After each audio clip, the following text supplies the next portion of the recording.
तर भावांनो, जय श्रीराम. मी आहे तुमचा गावाकडचा शम्या. प्रथमतः अजितदादा यांना भावपूर्ण श्रद्धांजली वाहिली. थांबा थांबा थांबा, पहिल्यापासून सांगतो तुम्हाला. आबाच्या घरी जायचंय. आबा नाहीत घरी नाही ते सरळ जावं. हे पुढचा रोड आहे ना, सरळ खाली जायचं. ह्या पुढच्या रोड आता पिका बघा ना, सरळ जायचं. तिथलं सरळ जायचं. विशाल भाऊन आम्ही पोहोचलो टाकळीला. तिथलं काम करून टाकळी चौकात आलो.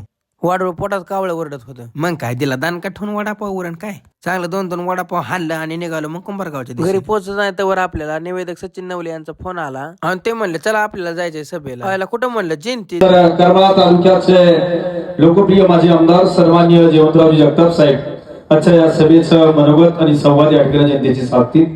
असं टॉपचं सूत्रसंचालन पाहिजे. मग तुमचा कोणता बी कार्यक्रम असू द्या, राजकीय, शैक्षणिक, सांस्कृतिक व लग्न समारंभ, सगळं मार्केट हलवून टाकणारे म्हणजे सचिन नवले कोर्टीकर.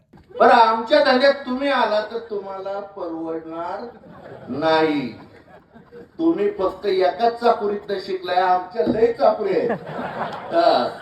आम्ही डांबरीने बी चाल. अजितदादा नंतर कोणाचं भाषण आवडत असेल ना तर ते आपले जयवंत भाऊ आहेत बरं का. राजकारणाचं काही घेण देण नाही आपल्याला. आम्ही आपल्या भाषणातल्या कॉमेडी ऐकाय जातो. तिथं काय आपल्याला देलवडीचे उत्कृष्ट आचार्य दिसले भाऊ मनोहर मोरेंना आपला ऋषीभाऊने असा गरम गरम गाणा काढला भाऊ. मग काय असा गरम गरम गाणा, मग काय सुटी असते वैतावा. दिला दान काठून काय गरम असं भजी खाल्लं. अनिल शेठ म्हणले भजी खायला कुठे गेल तिला आलो भजी रेटून मोकार सभेत भाषण फेजन ऐकून काय तवा. दिवसाचा शेवट हनुमान चालीसा पठण करून केला.